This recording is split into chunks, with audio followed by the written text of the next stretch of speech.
A gift for Santa. Lacey was the sweetest 10-year-old girl her parents had ever seen. They loved her so much and were so proud of the person she was to become. Friendly to all, with not a selfish bone in her body, the world was much better with her in it. She never asked for too much and was always willing to give, share, and help those around her. As with most young children, her favorite time of year was Christmas. Unlike most children, however, it was not for the longing of Christmas presents that she would receive.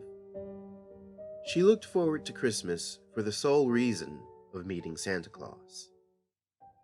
Her goal wasn't to ask him for more presents, nor bother him as to why he gave her a new outfit instead of that pony she would have preferred. She wanted to meet him because she wanted to thank him. She wanted to thank the man that in one night every year brings joy and happiness to children all around the world. She wanted to shake his hand, hug him, and give him something instead. In addition to the typical milk and cookies that would be left out for him, she also made him a brand new hat that she had made in art class. It was a generic Santa hat that she covered in glitter, sparkles, with a big shiny S in the center of it. She wanted to give this present to him because she wanted him to know that she appreciates him for all he does, and on behalf of the children of the world, she wanted to give him something for once. Every year, she was unable to stay awake long enough to see him, until now.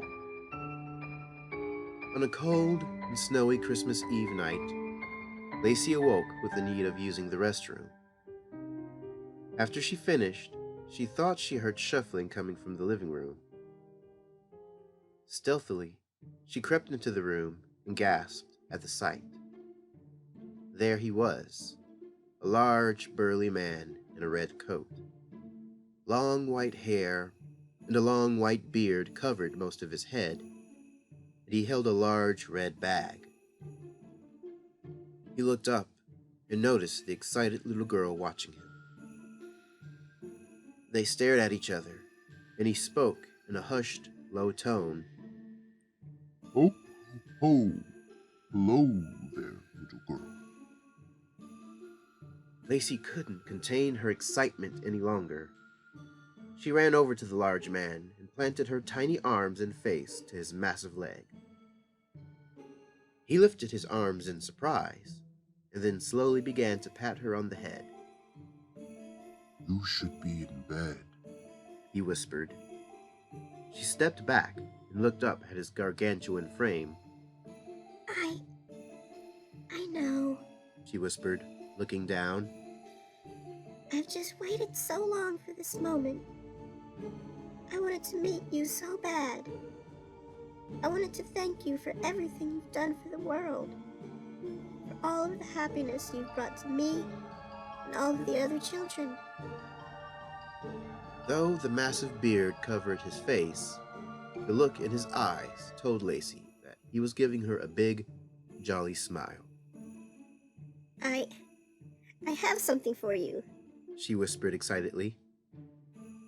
She quickly and quietly rushed to the Christmas tree, where the custom Santa hat hung on a branch. She presented it to him. He held it in his hands and then looked at her with appreciation in his eyes. Thank you very much, he said. He stood there and pondered for a moment, and continued. Tell you what, since you've been such a good girl this year, and because you have shown me such a kindness, I have a surprise for you. Really? She asked excitedly. How about you join me for the rest of my rounds? You can sit with me as we visit all of the other homes. Lacey gasped. Yes, of course. Just let me get my coat. As she dressed herself for the weather, the excited little girl took the Jolly Giant's hand as he walked her out the front door.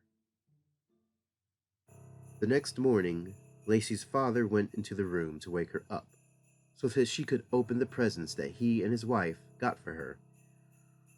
As usual, they'd present them as being from Santa until she was old enough to be told the truth. There is no Santa.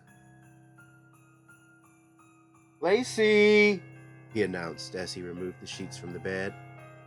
Come see the... He froze in shock. Lacey?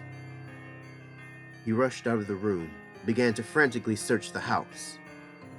Lacey's mother rushed over and asked what was wrong. She's gone! He yelled, panic in his voice. Lacey's gone! As the shocked parents continued to look for their missing little girl, they did notice the breaking news report.